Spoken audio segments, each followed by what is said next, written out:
Hello everyone, welcome back to my channel. तो आज student हम डिस्कस करने वाले हैं टेक्स्ट एक्सप्लेनेशन आपके ग्रेड 7 का। इंग्लिश की बुक है हनी कॉम, और जो ये चैप्टर है बहुत ही ब्यूटीफुल सा चैप्टर है, बहुत इमोशनल चैप्टर है, the ashes that made trees Bloom.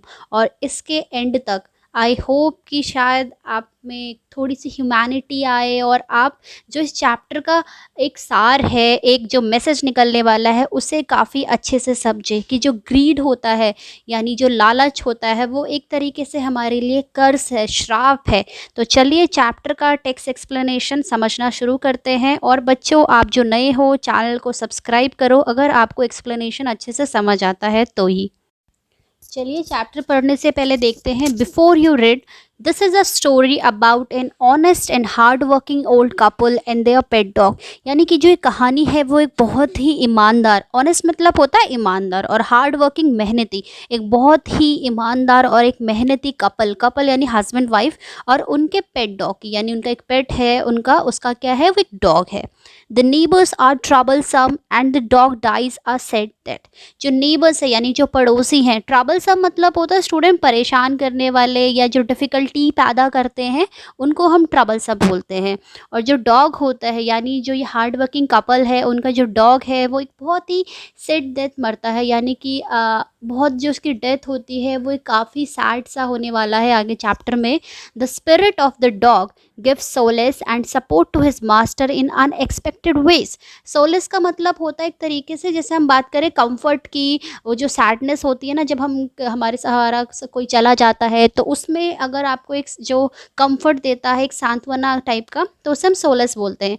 और अपने जो मास्टर होता है उसको एक बहुत अनएक्सपेक्टेड वे में, यानी कि ऐसी चीज़ जो कभी किसी ने एक्सपेक्ट नहीं करी होती है, उसमें उसको एक बहुत अच्छा सपोर्ट देने वाला है। और ये चैप्टर काफ़ी बहुत अच्छा होने वाला है। तो चलिए अब इसकी लाइन बाय लाइन समझते हैं।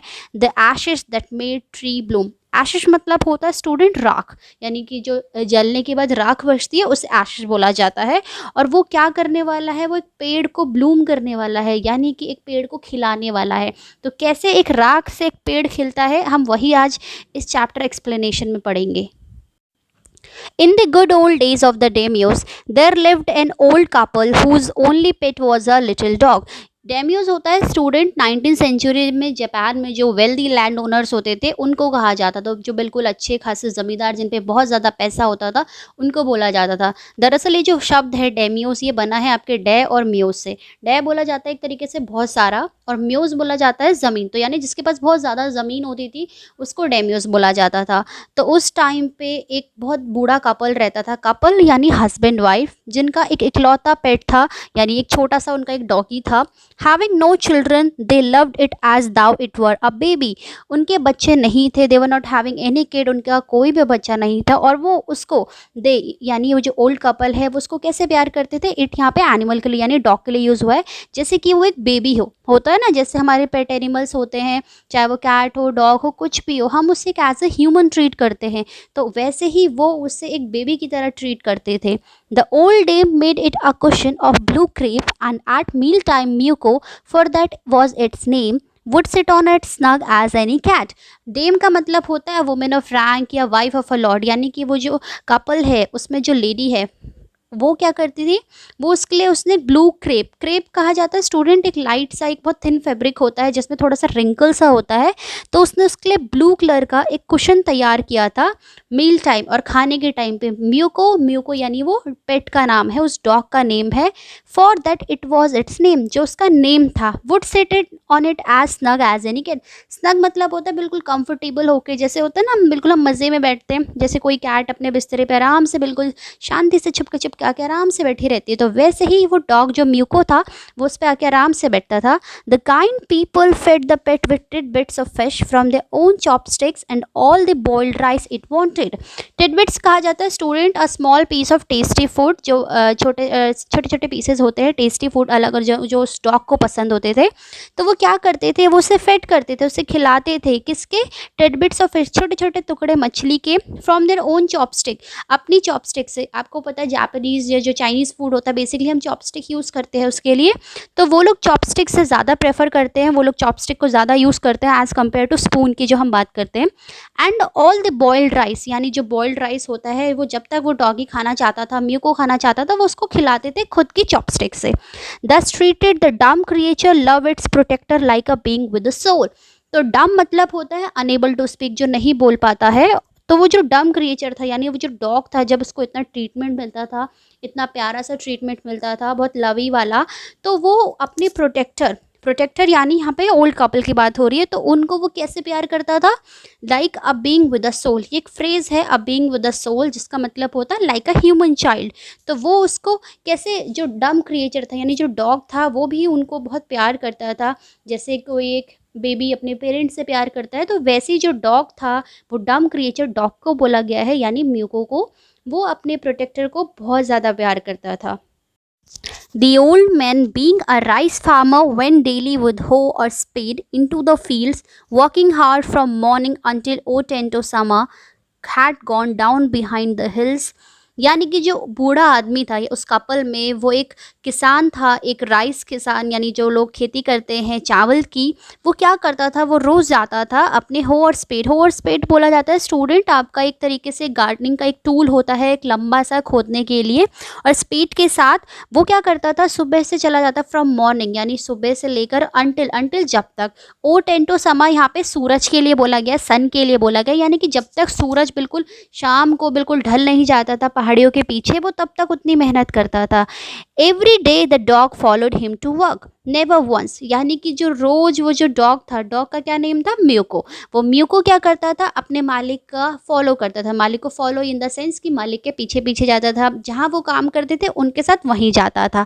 Never once harming the white heron that walked in the footsteps of the old men to pick up the worms, यानी कि वो जो डॉग था वो कभी भी उनको कोई हार्म नहीं पहुंचाता था। वाइट हेरॉन यानी कि एक बर्ड होती है, एक लॉन्ग, जिसके लंबे से पैर होते हैं, जो बेसिकली आपके वर्म्स खाती है, स्पेशली फ्रेश वाटर में जो आपको मिल जाता है, स्पेशली उसमें। तो वो क्या करता था, जब भी वो अपने मालिक के पीछे पीछे जाता था, वो कभी उनको डिस्टर्ब नहीं करता था। जो क्या कर रही होती थी, उस समय कीड़े खा रही होती थी खेत से। For the old fellow was patient and kind to everything that had life and often turned up a sword on purpose to give food to the birds। यहाँ तक कि जो वो ओल्ड फेलो यानी ओल्ड मैन की बात कर रहे हैं, वो काफ़ी ज़्यादा पेशेंस वाला था, धैर्य वाला था और बहुत ज़्यादा दयालु था, जो भी उसको दिखता था, यानी हर किसी के लिए वो एक दयालु था। और वो कभी कभी क्या कर देता था, टर्नड अप का मतलब होता है डग अप, यानी कि खोद देना। क्या खोद देता था, सॉर्ट बोला जाता है स्टूडेंट, जैसे अगर सरफेस पे कोई घास होगी तो उसको एक तरीके से खोद देना, तो surface of the ground with the grass growing on it, तो उसको खोद देना ऑन पर्पस यानी इंटेंसली, तो वो उसको जानबूझ के खोद देता था एक तरीके से, ताकि जैसे उसमें से नीचे से कीड़े होते थे तो वो जो बर्ड्स थी, ताकि वो बर्ड्स आके उन्हें खा ले। तो वो एक तरीके से उसका यहाँ पे बहुत काइंड नेचर दिखाया है कि वो बर्ड की हेल्प करता था, जो भी उसको दिखता था एक तरीके से। One day the dog came running to him, एक दिन डॉग आ रहा था उसके पीछे पीछे, putting his paws against his legs and motioning with his head to some spot behind. तो एक दिन क्या होता है, डॉग उसके पीछे आता है और बिल्कुल अपना जो लेग और एक तरीके से होता है और अपना जो मोशन होता है, यानी कि उसको जैसे होता है ना, हमें डॉग अगर उसे कुछ दिख जाता है तो वो खींच के ले जाता है एक तरीके से, तो वैसे ही वो उसको बिल्कुल बोल रहा था चलने, एक तरीके से कि चलो चलो, इन द सेंस की मतलब वो उसके पास आ रहा, फिर वापस जा रहा, फिर आ रहा वापस आ रहा, जैसे कि वो कुछ दिखाना चाह रहा होगा, कोई स्पॉट उसको मिला है। The old man at first thought his pet was only playing and did not mind it. तो शुरुआत में तो लगा उस ओल्ड मैन को, उस बूढ़े आदमी को, कि ये बस एक मजाक कर रहा है, खेल रहा है मेरे साथ, जैसे डॉग्स खेलते हैं ना, भागते हैं फिर आते हैं फिर जाते हैं, तो उससे लगा, उसने ध्यान भी नहीं दिया फिर। But the dog kept on whining and running to and fro and sometimes. लेकिन जो डॉग था, वाइनिंग होता है एक तरीके से एक अटर करना, आवाज़ देना एकदम से, जिसे वो होता है ना बुलाने के लिए कि चलो चलो, लाइक जो साउंड होता है एक तरीके से, मतलब चलने का साउंड भी मैं नहीं बोलूँगी, मतलब एक तरीके से एक वाइनिंग साउंड के लिए बोला जाता है कि मतलब जैसे भौं भौं करते हैं कि उस तरफ डायरेक्शन को देख के फिर वापस आते हैं, जैसे हम हमें कुछ दिखाना चाहते हो। Then the old man followed the dog a few yards to a place where the animal begins a lively scratching. तो ओल्ड मैन को लगता है चलो दिखाते हैं क्या दिखाने वाला है, तो थोड़ी दूर ही, यार्ड्स डिस्टेंस के लिए कहा जाता है, थोड़ी दूर ही चल के जाता है, जहाँ पे वो क्या कर रहा था, वो एनिमल, वो डॉग म्यू को वो स्क्रैच कर रहा होता है। Thinking it was possibly a buried bone और बिट ऑफ फिश। उसको लगता है, अब जैसे डॉग्स होते हैं उनको दिखता है ज़मीन में अगर कुछ भी खोदा हुआ कुछ भी, जैसे फिश हो गया, कोई बोन हो गई एक तरीके से, तो यहाँ पे उसको यही लग रहा था उसके मालिक को कि शायद कोई मछली होगी या कोई हड्डी का टुकड़ा होगा जो म्यू को मुझे दिखाना चाह रहा हो, जो उसको ज़मीन में मिला होगा एक तरीके से। The old man struck his hoe in the earth when lo, a pile of gold gleamed before him. तो ओल्डमैन ने जैसे ही अपनी स्ट्रक देखी, अपनी हो को नीचे रखा ज़मीन पे, हो आपको दिख रहा होगा इस तरीके से ये जो होता है, तो उसने क्या देखा वहाँ पे अ पाइल ऑफ गोल्ड, यानी कि बिल्कुल सोने का ढेर लगा हुआ है। ग्लीम मतलब होता है स्टूडेंट चमकना, तो वहाँ पे क्या था, दरअसल वो तो सोच रहा था कि कोई फिश का बोन होगा या कुछ भी ऐसा सामान होगा, लेकिन दरअसल वहाँ पे से क्या निकलता है, वहाँ पे से निकलता है पाइल ऑफ गोल्ड, यानी कि गोल्ड का ढेर जो काफ़ी चमक रहा होता है, चमचमा रहा होता है। Thus in an hour the old couple were made rich। बस एक ही घंटे में, जैसे ही उनको मिला उसके एक घंटे में ही वो जो ओल्ड कपल था वो काफ़ी रिच हो गया। The good souls, good soul यहाँ पे किसको लिए बोला गया, उस ओल्ड कपल के लिए बोला गया है। तो उन्होंने क्या करा, bought a piece of land, सबसे पहले उन्होंने एक ज़मीन का टुकड़ा खरीदा। Made a feast for their friends, अपने दोस्तों के लिए दावत रखी। And gave plentiful to their poor neighbours, और अपने आसपास के जो पड़ोसी थे, जो पुअर नेबर्स थे, उनको भी उन्होंने काफ़ी कुछ दिया, यानी उनकी मदद करी पैसे से, और जो भी उनको चाहिए था एक तरीके से अपनी तरफ से उन्होंने वो दिया। As for the dog they petted him till they nearly smothered him with kindness. Smothered का मतलब होता है स्टूडेंट एक तरीके से बिल्कुल टाइटली से, बिल्कुल हग करना जैसे होता है ना, क्लोजली, तो यहाँ पे उससे वो बोला गया है। तो उन्होंने अपने डॉग को, अगर डॉग की बात करें तो वो डॉग को इतना प्यार कर रहे थे, पेट मतलब होता है थपथपाना एक तरीके से, अफेक्शनली बिल्कुल से, बहुत प्यार से, कि उसको इतने प्यार से गले लग रहे थे, बिल्कुल जैसे किसी का दम नहीं घुट जाता एक तरीके से, बहुत टाइट से हक करना। तो वैसे ही अब उसके दयालुता के लिए, यानी कि जो उसने दिखाई थी अपने ओनर्स के प्रति। Now in the same village, अब उसी गांव में, there lived a wicked old man and his wife. यहाँ से कहानी बदलने वाली है। तो उसी सेम गांव में, उसी जो गांव था जहाँ वो ओल्ड कपल रहता था काइंड वाला, वहाँ एक wicked old man and his wife, wicked मतलब होता है धूर्त और एविल जिसे हम बोलते हैं, वो रहता था। Not a bit sensitive and kind, बिल्कुल भी सेंसिटिव नहीं थे, ना दयालु थे, बिल्कुल भी नहीं थे। Who had always kicked and scolded all dogs whenever any pass their house, जो हमेशा क्या करते थे, या तो मारते थे या और डांटते थे, भगाते थे जब भी कोई डॉग उनके घर के आसपास से पास होता था, यानी कि बिल्कुल भी काइंड नहीं थे, उसके बिल्कुल ऑपोजिट थे। Hearing of their neighbours good luck, ये सब सुनने के बाद उनके नेबर्स का, उनकी किस्मत कैसे चमकी। They coax the dog into their garden and set before him bits of fish and other dainties hoping he would find treasure for them. ये सब सुनने के बाद, कोक्स का मतलब होता है परसुएट करना, यानी कि एक तरीके से उसको बुलाना। तो उन्होंने डॉग्स को बुलाया अपने गार्डन में, और उसके आगे क्या रख दिए, छोटे छोटे मछली के टुकड़े रख दिए, और अदर डेंटीज, डेंटीज का मतलब होता है बहुत सारा टेस्टी फूड, यानी जो डॉग्स का फूड होता है एक तरीके से, बहुत सारा फूड रख दिया। ये सोच के हुए, hopping he would find treasure, ये सोचते हुए कि वो बिल्कुल खजाना ढूंढ के लाके उनकी मदद करेगा। बट द डॉग, लेकिन जो डॉग था, being afraid of the cruel pair, वो भी उससे डरता था, उस क्रूअल पेयर से जो बात करें, उस क्रूअल सा जो धूर्त खतरनाक एक तरीके से हम बात करें जो पेयर था, वो कपल था, would neither eat nor move, ना तो वो खा रहा था ना वहाँ से मूव कर रहा था, बिल्कुल एक सामने स्टफ हो गया था अगर मैं बात करूँ।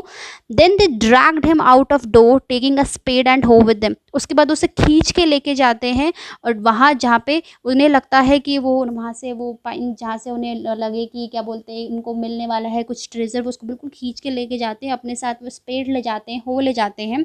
No sooner had the dog got near a pine tree growing in the garden then he begin to paw and scratch the ground. तो जैसे ही वो आगे लेके जाते हैं, तो क्या करता है जो डॉग होता है, वो जल्दी से एक पेड़ के सामने जाता है और स्क्रैच करने लग जाता है गार्डन में। और उसके बाद क्या होने वाला है, अब देखिए जो ट्विस्ट आने वाला है, यानी कि वो एक डॉग को उस डॉग को ज़बरदस्ती खींच के लेके जाते हैं, और उसको एक तरीके से करते हैं कि उसको स्क्रैच करना है, उसको गार्डन जहाँ पे वो है, तो डॉग स्क्रैचिंग करने लग जाता है, गार्डन पे खोदने लग जाता है। As if a mighty treasure lay beneath, जैसे कि उसके नीचे कोई खजाना छिपा होगा, उनको ऐसा लग रहा था जब वो स्क्रैच कर रहा था म्यू को वहाँ पे। Quick wife hand me the spade and ho, cried the greedy old fool as he dance with joy. अब उसने कहा, जो वो आदमी था, कि वो खुशी के मारे बिल्कुल पागल सा हो गया था एक तरीके से, उसने कहा लाओ फटाफट से मुझे ये दो स्पेड दो, हो दो फटाफट से। Then the covetous old fellow with the spade and the old crone with the hoe began to dig, but there was nothing but a dead kitten. The smell of which made them drop their tools and shut their noses. कोविटिस student यहाँ पे बोला गया है, कोविटिस आपके basically एक greedy के लिए कहा गया और यहाँ पे इस मैन के लिए बोला जा रहा है, और क्रोन वर्ड बोला जाता है ओल्ड वुमेन के लिए। बेसिकली इसका मतलब होता है women who is like a witch. तो यहाँ पे उस आदमी और औरत के लिए बोला गया, आदमी के लिए कोविटिस और वुमेन के लिए क्रोन। उसने क्या करा था, उस आदमी ने स्पेड पकड़ा हुआ था और इसने हो, तो जैसे उन्होंने खोदना शुरू करा तो उन्हें वहाँ पे क्या मिला, और कुछ नहीं, वहाँ पे था तो एक मरी बिल्ली थी। The smell of which made drop their tools and shut their noses, जिससे इतनी ज़्यादा बदबू आ रही थी कि उनके हाथ में जो उनके टूल्स थे वो तक उनसे गिर गए और उन्होंने अपनी नोज़ कवर कर ली।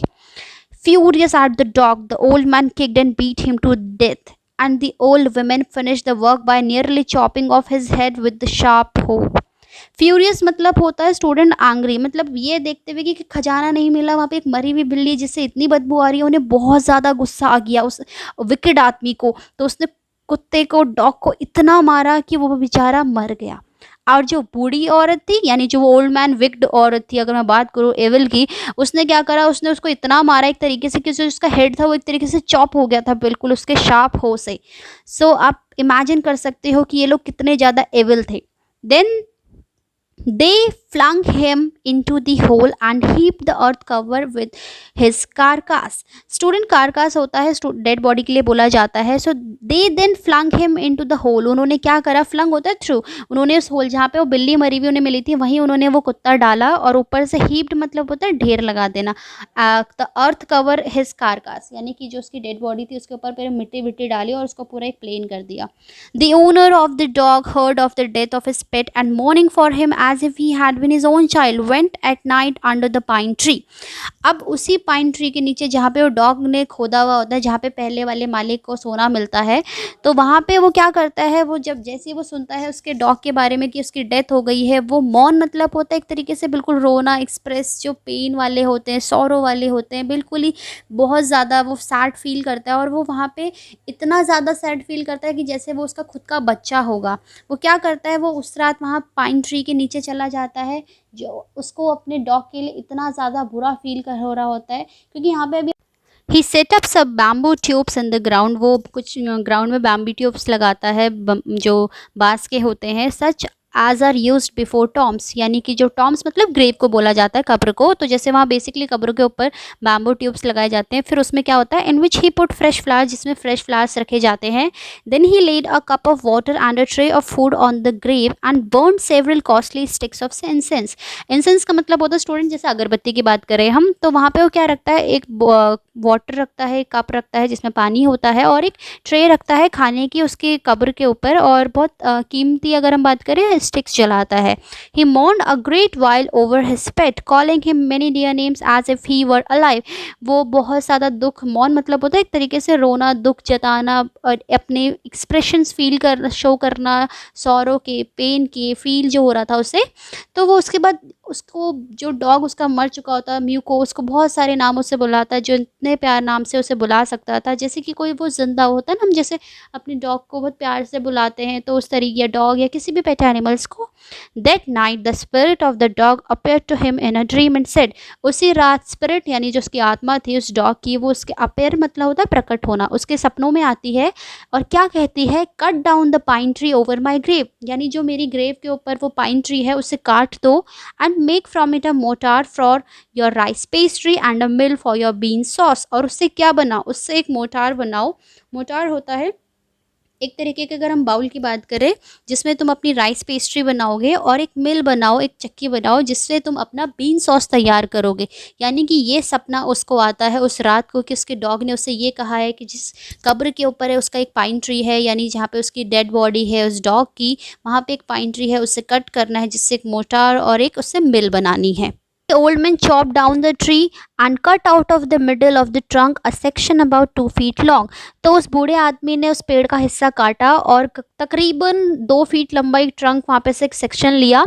विद ग्रेट लेबर, बहुत मेहनत के बाद, लेबर एक तरीके से यानी मेहनत, partly by fire partly by chisel, he scraped out a hollow place as big as small bowl, यहाँ पे स्टूडेंट चिज़ल एक वर्ड आया है, उसका मतलब होता है a tool with blade use to cut hard material such as wood, stone और मेटल, एनी काइंड ऑफ।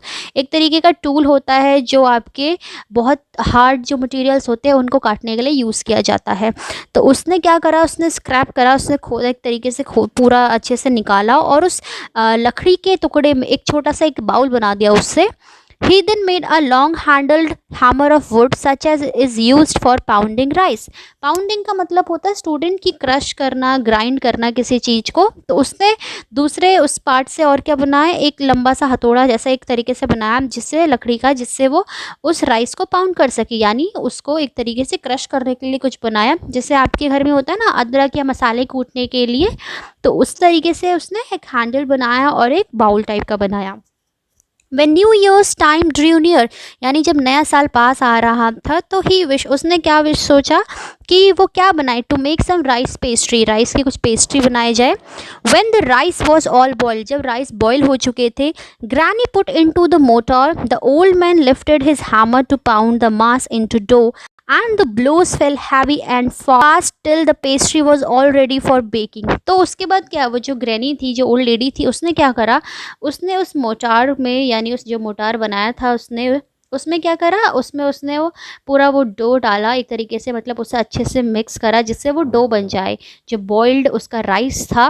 और उसके बाद जैसे ही वो उसको बेक करने के लिए रखी तो उसने क्या देखा, ये बहुत हैवी सा हो रहा है, और जो उसने वो तैयार करा था डो एक तरीके का, suddenly the whole mass turn into a heap of gold coin. और अचानक से क्या हुआ कि वो जो पूरा एक तरीके से जो डो बनने वाला था, वो हीप, हीप मतलब होता है ढेर, वो किस चीज़ के ढेर बन गई, वो गोल्ड कॉइन्स की। When the old woman took the hand meal, और जब उस बूढ़ी औरत ने हैंड मिल लिया, यानी जो मील के सेंस में लिया था, मिल होता है यानी कि एक डिवाइस होती है जो बेसिकली क्या ब्रेक करती है, आपके सॉलिड मटेरियल्स को छोटे छोटे पार्ट्स में ग्राइंड करने के लिए। And filling it beans begin to grind, और उसमें बीन्स रख रही थी ताकि वो अच्छे से ग्राइंड हो जाए। तो तभी क्या होता है, the gold drop like rain, तभी उससे जब वो पीस रही होती है उन बीन्स को, तो उससे बीन्स तो नहीं पीस रहे होते, जबकि उसके बदले क्या निकलने लग जाती है, उसमें निकलने लग जाते हैं गोल्ड के कॉइन्स निकलना शुरू हो जाता है। Meanwhile, the envious neighbor peeped in at the window when the boiled beans were being ground। तभी अचानक से वहाँ पे से कौन देख रहा होता है, वो जो पड़ोसी होते हैं, दूर से पड़ोसी होते हैं, वो देख रहे होते हैं उस खिड़की से, और वो ये पूरा देख लेते हैं कि कैसे उस बॉइल्ड बीन से क्या निकला है, क्या ग्राउंड करने के बाद क्या उनको मिला है वहाँ पे। Goody me, cried the old hag as she saw each dripping of sauce turning into yellow gold, until in a few minutes the tub under the mill was full of a shining mass of gold। गुडी मी यानी एक तरीके से वो कहती है, oh my God ये कैसे हो गया। ओल्ड हैग है यहाँ पे बेसिकली उस विग्ड लेडी के लिए यूज़ किया गया है। एज शी सॉ, जैसे उसने क्या देखा कि वो जो ईच ड्रिप है, सॉस का छोटे छोटे एक जो ड्रिप जो गिर रही है, वो किस में कन्वर्ट हो रही है, येलो गोल्ड में कन्वर्ट हो रही है। अंटिल अ फ्यू मिनट्स, कुछ ही देर में वो जो टब था जो मिल के नीचे रखा हुआ था, was full of a shining mass of a gold, वो भर गया पूरे गोल्ड से ही। So the old couple were rich again, तो फिर से वो जो ओल्ड कपल होते हैं वो दोबारा अमीर हो जाते हैं। The next day the stingy and विग्ड neighbour came and borrowed the motor and magic mill. Stingy होता है माइजरली, यानी कि वो जो बहुत ही विग्ड होते हैं, एविल वाले होते हैं, धूर्त, वो जो उसके पड़ोसी होते हैं फिर से उसके पास आते हैं। बोरो होता है उधार लेना, तो वो क्या ले जाते हैं, मोटर और मैजिक मिल को लेके जाते हैं, क्योंकि वो लेडी देख लेती है खिड़की से कि क्या सीन हुआ था, तो उसे लगता है कि जब वो करेगी तो शायद ये फिर से आए। The field one with boiled rice and the other with beans, उसने वैसे ही करा, एक में बॉइल्ड राइस रखे और दूसरे में बीन्स रखे। Then the old man begin to pound, और जैसे ही वो ओल्ड मैन उसको पाउंड कर रहा था, ग्राइंड कर रहा था एक तरीके से, and the woman to grind, और जो वुमेन थी वो उधर ग्राइंड कर रही थी, यानी कि वो उधर पाउंड कर रहा था, क्रश कर रहा था एक तरीके से, उसको घुमाना या आप कह सकते हो, और दूसरी तरफ जो लेडी बीन्स को ग्राइंड कर रही थी। But at the first blow and turn, लेकिन क्या हुआ अचानक से, पहले में जैसे उन्होंने उसको टर्न करा, ब्लो करा एकदम से, the pastry and sauce turn into a foul mass of worms, वो जो सॉस और जो पेस्ट्री थी, वो राइस पेस्ट्री, वो किस में बदल गई, वो बदल गई बहुत ही बदबूदार कीड़ों में। Still more angry at this, इससे तो उन्हें और ज़्यादा गुस्सा आ गया। दे चॉप द मिल, उन्होंने मिल के टुकड़े टुकड़े कर दिए इनटू पीसेस, छोटे छोटे टुकड़ों में, टू यूज़ एज फायरवुड, ताकि वो उसका कैसा यूज़ कर सके, फायरवुड, यानी कि उससे लकड़ी जला सके, उससे वो काम कर सके। तो यानी कि उनका ये वाला जो प्लान था वो भी फेल हो गया। Not long after that the good old man dreamed again, तो फिर उसके कुछ टाइम बाद ही उस जो बूढ़ा अच्छा आदमी था उसने फिर से सपना देखा। And the spirit of the dog spoke to him, और उस कुत्ते की आत्मा ने उससे कहा, telling him how the wicked people had burn the mill made from the pine tree, और उसने सपने में सब कुछ बताया कि कैसे उस विकेट कपल जो था, वो जो बेकार सा कपल है यानी बहुत ही क्रूअल कपल था, उसने कैसे उसकी जो मिल है उसको जलाया जो उसने पाइन ट्री से बनाया था। Take the ashes of the mill, sprinkle them on the wither tree and they will bloom again, said the dog spirit. और उसने और क्या कहा, उसने कहा कि एक काम करो, वहाँ जाओ और उस एशेस को लो, वो जो मिल से एशेस बनी है उसको एक स्प्रिंकल करना, एक विदर, विदर मतलब होता है एक सूखा सा ड्राई सा एक ट्री होगा, उस पर किसी भी ड्राई ट्री पे स्प्रिंकल करना, छिड़कना ऊपर से, और दे विल ब्लूम अगेन, वो फिर से खिल जाएगा। Said the dog spirit, dog spirit ने उससे कहा, यानी उसकी कुत्ते की आत्मा ने उसे सपने में फिर से ये कहा दूसरी बार। The old man awoke and went at once to a neighbor's house. तो वो ओल्ड मैन उठता है और उस नेबर के घर जाता है, where he found the miserable old pair sitting at the edge of their square fireplace in the middle of the floor smoking and spinning. वहाँ पे जब वो पहुँचता है तो वो क्या देखता है, मिजरेबल एक तरीके से दुख के लिए यूज़ करा जाता है। तो बेसिकली जो स्टूडेंट इस तरीके से क्रूअल लोग होते हैं तो कभी उनके हैप्पी फेसेस नहीं होते, हमेशा उनके फेसेस इसी तरीके से होते हैं। तो वो उनके पास जाता है, देखता है वो कहाँ बैठे हुए हैं, वो अपने कहीं पे कोने पे बैठे हुए हैं बिल्कुल फ्लोर के, और स्मोक कर रहे हैं और साथ में स्पिनिंग यानी कि कुछ बुन रहे होंगे एक तरीके से। From time to time they warm their hands, और बीच बीच में वो अपने हाथ भी गर्म कर रहे हैं। And feet with the blaze from, यानी कि साथ साथ में वो लोग क्या कर रहे थे, स्मोकिंग और स्पिनिंग तो कर रहे थे, लेकिन बीच बीच में वो अपने हाथ भी गर्म कर रहे थे, हाथ पैर बिल्कुल गर्म कर रहे थे उस ब्लेज मतलब होता है फायर से। सम बिट्स ऑफ द मिल, मिल के जो टुकड़े होते हैं उससे, वाइल बिहाइंड देम ले a pile of the broken pieces, और उसी के पीछे बहुत सारे टुकड़े पड़े हुए रहते हैं उस मिल के जो अलग ढेर हो जाता है। The good old man humbly ask for the ashes, और वो जो गुड ओल्ड मैन होता है यानी कि बहुत प्यार से उस एशेस मांग रहा होता है, यानी भैया पहले तो तुम उसी की मिल तोड़ दो, जला लो, और फिर वो एक तो बेचारा तुमसे बिल्कुल हम्बली होके फिर भी रिक्वेस्ट कर रहा है। देखिए कितना काइंड है वो, सब कुछ जानने के बावजूद भी।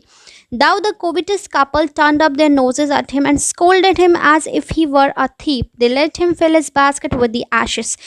उसके बाद वो जो कोविटस कपल था, कोविटस यानी कि ग्रीडी जो वो कपल था, उनने टर्न ऑफ देयर नोज का मतलब होता है स्टूडेंट की ट्रीटेड विद द कॉन्टेम्प्ट, यानी कि हेट से देखते हुए उसको, और डांटा बहुत से जैसे कि वो कोई चोर होगा। फिर उन्होंने कहा कि चलो ले जा लो तुम, हम क्या करेंगे वैसे भी इस राग का। ऑन कमिंग होम, जब वो घर आता है, the old man took his wife into the garden, वो अपनी वाइफ को लेके गार्डन में जाता है। इट बीइंग विंटर, ठंड का मौसम होता है। The favourite cherry tree was bare, और जो उनका फेवरेट चेरी ट्री होता है वो बेसिकली बेयर होता है यानी सूखा होता है, उसमें कोई फ्रूट्स नहीं होते। He sprinkled a pinch of ashes on it, वो क्या करता है एक चुटकी सा ऐश लेता है अपने बास्केट से और उस पेड़ के ऊपर स्प्रिंकल करता है। एंड लो, अचानक से it sprouted blossom until it became a cloud of pink Bloom which perfume the air. तभी जैसे ही वो स्प्रिंकल करता है तो वहाँ पे क्या होता है, खिल जाते हैं और एक पिंक कलर का क्लाउड सा भी बन जाता है जिससे बहुत अच्छी खुशबू आ रही होती है पूरे एयर में। The news of this filled the village, जैसे ही ये न्यूज़ गांव में पता चलती है पूरे गांव के लोग वहाँ आ जाते हैं। And everyone ran out to see the wonder, और हर कोई उस वंडर को देखना चाहता है। वो वंडर क्या था कि वो जो उसने स्प्रिंकल करा उस चेरी ट्री पे, जो बेयर था, अचानक से उस पर फूल खिल गए, सब कुछ हो गया। The कोविटस couple also heard the story, और वो जो कोविटस यानी जो ग्रीडी लोग होते हैं, कपल था जो वो भी ये कहानी सुनता है। And gathering up the remaining ashes of the mill kept them to make the wither tree blossom, और वो भी क्या करता है जो बची हुई राख होती है उसको फटाफट से इकट्ठा करता है उस मिल से, और ताकि वो भी कोई जो ड्राई सा पेड़ है उसको भी कोई ब्लॉसम करे यानी कि उसको भी फल फूल कर दे। द काइंड ओल्ड मैन, और जो काइंड ओल्ड मैन होता है वो क्या करता है, हियरिंग, वो सुनता है कि दैट हिज लॉर्ड, कि जो उसके लॉर्ड है द डेमियो, वो वहाँ जो डेमियो है जो आ रहे हैं, was to pass along the high road near the, यानी कि जो उसके वहाँ के लॉर्ड है डेमियो है वो उस रास्ते से गुजर रहे हैं। जैसे वो ये सुनता है उसके बाद वो village set out to see him, जैसे उसे पता चला उसके गांव के आसपास वो आने में तो फटाफट वहाँ से निकल पड़ा। Taking his basket of ashes, अपने जो उसकी टोकरी थी राख की उसे लेते हुए। As the train approach he climbed up into then old with cherry tree that stood by the way side. Train, अब स्टूडेंट यहाँ पे नहीं, ये नहीं कि रेलगाड़ी आ रही है बिल्कुल जो आप लोग देखते हो, यहाँ पे ट्रेन का मतलब है उसका प्रोसेशन, यानी कि आप बात करें कि जिसमें कुछ लोग होते हैं, कुछ लाइन में, एक लाइन में जाते हैं, जैसे आप देखते थे ना पहले के टाइम पे जब राजा आता था या कोई भी चीफ आता है तो उसके आसपास के लोग होते हैं पूरे, वो एक लाइन में लेके जाते हैं एक तरीके से। तो उसने क्या करा कि जैसे ही उसने सोचा कि वो लोग आने वाले हैं, वो फटाफट से एक विदर्ड मतलब एक सूखे से चेरी ट्री के ऊपर चढ़ जाता है जो साइड में पड़ने वाला होता है उस रास्ते के वे साइड, यानी कि side of the way. Now in the days of the daimyos के टाइम पे क्या होता था कि इट वॉज द कस्टम, ये एक रीति रिवाज था कि when the Lord passed by, यानी कि जब उनका लॉर्ड उस रास्ते से गुजरता था, यानी जब भी कोई डेमियो वहाँ से गुजरता था, for all the loyal people to shut up their high windows, तो जितने भी लोग होते थे यानी जो उसके प्रति लॉयल थे अपने डेमियो के प्रति, वो क्या करते थे, जो ऊंची ऊंची विंडोज़ थी, खिड़कियाँ थी, यानी कि उसके काफिले से ऊपर अगर किसी का घर है उसमें हाई विंडोज़ हैं तो वो उसको शट कर देते थे, बंद कर देते थे। They even pasted them fast with a slip of paper, यहाँ तक कि उस खिड़की पे वो एक तरीके से कागज लगा देते थे, बिल्कुल कवर कर देते थे, so as not to commit the impertinence of looking down on his lordship. Impertinence होता है लैक ऑफ रिस्पेक्ट, तो यानी कि कोई वहाँ खिड़की से बिल्कुल झांक के ना देख सके, उसके उनके जो लॉर्ड वहाँ से गुजरते थे बिल्कुल भी उन्हें कोई ना देख सके वहाँ से। All the people along the road would fall upon their hands and knees and remain prostrate until the procession passed by. Prostrate का मतलब होता है कि lying on the ground face downward, यानी कि जब तक वहाँ पे रोड के बगल में जो लोग होते थे पहले तो वो नी डाउन करते ही थे, और कोई कोई तो बिल्कुल एक तरीके से अपना पूरा लेट जाता था उनके सामने, जब तक कि वहाँ पे से उनका काफिला गुजर नहीं जाता था। द ट्रेन ड्रू नियर, वैसे ही काफिला पास आ रहा था। One tall competent man marched ahead, यानी कि एक लंबा चौड़ा बिल्कुल एक्टिव जो था, बिल्कुल प्रोएक्टिव की बात करें तो एक तरीके से वो आदमी सबसे आगे था और वो एक तरीके से कमांड दे रहा था जैसे काफिला पास आ रहा था उनके। Crying out to people by the way, और लोगों से क्या कह रहा था, get down on your knees, अपने घुटनों पे बैठ जाओ, get down on your knees, and every one kneel down while the procession was passing, और हर कोई झुकते जा रहा था, बैठते जा रहा था जैसे जैसे काफिला उनके बगल से गुजर रहा था। Suddenly the leader of the van caught sight of the aged man up in the tree, तभी अचानक से जो वो लीडर यानी कि वही वो कॉम्पिटेंट मैन जो होता है वो जब जा रहा होता है तो वो देखता है कि एक जो बुजुर्ग आदमी है वो एक पेड़ पर बैठा हुआ है। He was about to call out him in an angry tone, वो उसको बुलाने ही वाला होता है गुस्से में, लेकिन but seeing was such an old fellow, लेकिन देखते हुए कि वो बहुत ही ज़्यादा बूढ़ा है, he pretended not to notice him and passed him by, वो क्या प्रिटेंड करता है, वो सोचता है कि वहाँ पे कोई नहीं है, उसे अनदेखा करके वहाँ से वो गुजरने लग जाता है।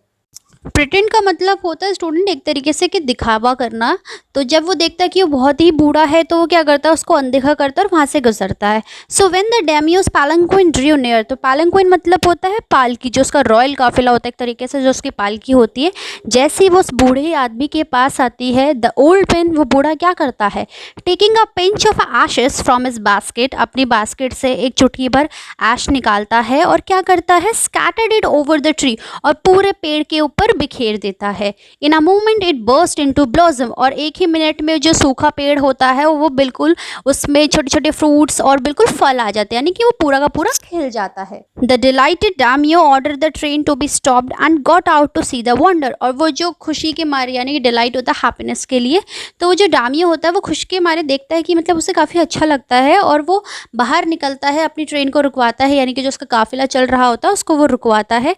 Calling the old man to him, और उस बूढ़े आदमी को अपने पास बुलाता है। ही थैंक्ड हिम, वो उसे थैंक्स करता है, and ordered presents of silk robes, sponge cake, fans and other rewards to be given him, और उसको बहुत अलग अलग रिवॉर्ड्स देता है, यानी वो बहुत ज़्यादा खुश हो जाता है तो उसको अलग अलग रिवॉर्ड्स देता है। He even invited him to his castle, castle यानी महल, वो इनफैक्ट उसको अपने महल में भी तक बुलाता है। So the old man went gleefully home to share his joy with his dear old wife, तो ग्लीफुली मतलब होता है हैप्पी, खुशी में, तो वो जो बूढ़ा आदमी होता है वो घर जाता है अपनी वाइफ को बताने के लिए कि क्या क्या हुआ था। But when the greedy never heard of it, लेकिन तभी अचानक से जब वो जो लालची पड़ोसी होते हैं वो इस बारे में सुनते हैं, वो क्या करता है, ही टुक सम ऑफ द मैजिक एशेस, वो भी उसमें से उस एशेस यानी जो राख होती है, वो जो मैजिक एश उससे लगती है वो उसे लेके जाता है, and went out on the highway, और हाईवे चले जाता है यानी जहाँ पे इससे निकलने वाला होता है। There he waited until a daimyo's train came along and, और वो इंतज़ार करता है, उसे पता रहता है कि वहाँ से डामियो का काफिला निकलेगा, तो वहाँ पर जाके वो वेट करने लग जाता है उसका। इंस्टीड ऑफ नीलिंग डाउन, यानी कि इसके बजाय, इंस्टीड मतलब होता है इसके बजाय कि वो डामियो के सामने नील डाउन हो जाए, वो क्या करता है, लाइक द क्राउड जैसे होता है ये नील डाउन होता है वो, बट क्या करता है, ही क्लाइम्ड अ विदर्ड ट्री, चेरी ट्री, और फटाफट से क्या करता है, एक सूखे से पेड़ के ऊपर चढ़ जाता है। When the daimyo himself was almost directly under him, यानी कि जब जो डामियो होता है वो बिल्कुल ठीक पेड़ के नीचे होता है, he threw a handful of ashes over the tree. वो क्या करता है, एक मुट्ठी भर के ashes लेता है और पेड़ के ऊपर डालता है. ही यहाँ पे उस विकेट नेबर की बात की गई है, which did not change a particle, जो बिल्कुल भी नहीं बदलता है. पार्टिकल यानी बात हो रही है कि बिल्कुल भी कुछ चेंज नहीं होता है, जो भी उसमें मतलब लिटिल बिट भी बिल्कुल कुछ नहीं बदलता है. The wind blew the fine dust in the noses and the eyes of Daimyo and his wife. तभी हवा बहुत ज़ोर से चलती है और क्या, जो वो आशीष उसने फेंका होता है ट्री के ऊपर, वो क्या करती है, वो वहाँ पे जो लोग होते हैं स्पेशली डैमियो और उसकी वाइफ, उसकी नोज़ में चला जाता है, उसकी आंखों में चला जाता है. सच स्नीजिंग एंड चॉकिंग, हर जगह छींक रहे होते हैं, गले में दर्द हो जाता है. It spoiled all the pomp and dignity of the procession. वो पूरी वो यानी जो शानो शौकत होती है उस ट्रेन, वो जो जा रही होती है, वो पूरी की पूरी इसको ख़राब कर देता है. यानी कि वहाँ पे बस लोग खांस रहे होते हैं और छींक रहे होते हैं. The man whose business it was cry, यानी कि जो इंसान होता है जो चिल्ला रहा होता है कि गेट ऑन योर नीज, बिल्कुल अपने नीज पे झुको, वो क्या करता है, सीज्ड. सीज मतलब होता है पकड़ना. The old fool by the collar, वो बिल्कुल उठा के उसके कॉलर से उसको पकड़ता है. Dragged him from the tree, और उसको ट्री से नीचे खींचता है.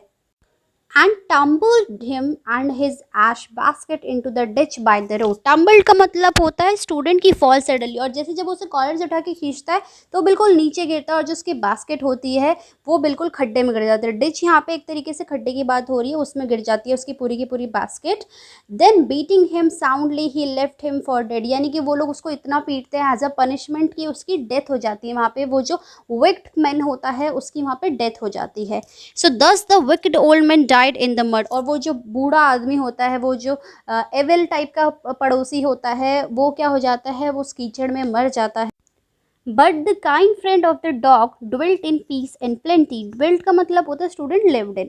तो काइंड फ्रेंड यहाँ पे बात हो रही है वो उस ओल्ड मैन की जो बहुत काइंड था.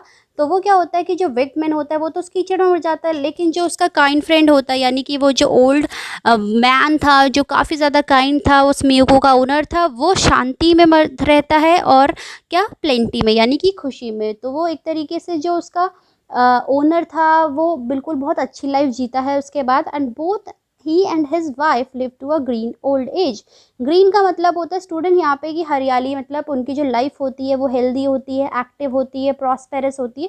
तो दोनों ही बहुत अच्छी लाइफ जीते हैं, जबकि जो वो ओल्ड विकेट था वो वहाँ पे मड में मर जाता है. एज अ पनिशमेंट वो उसे इतना मारते हैं कि उसकी यहाँ पे डेथ हो जाती है. तो ये जो स्टोरी थी वो एक तरीके से एक जापानीज टेल है जो विलियम एलियट ग्रिफिथ्स ने लिखी है.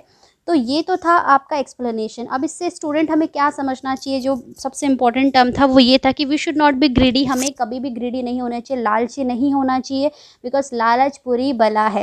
Because as same as every one answer we should not be greedy. So the moral should be that result should be on our action which is depend on our good and bad works which were done by us in the past. तो यहाँ पे आपने देखा कि किस तरीके से उनके एक्शंस क्या थे जिसकी वजह से उन विक्ट कपल का क्या उनको रिजल्ट मिला है. So what you should learn from this lesson, that people are always known by their deeds, just a tree is known by the leaves and fruits, because people and animals will be kind to us only if we are kind to them, but being mean or wicked usually make us less happy, and at the result you know what happened with the wicked couple and how they died. So this is all about the chapter. I hope now the explanation is very clear to you guys. If you have any doubt, write your doubt in the comment section, or you can directly contact me in the given link from the description box.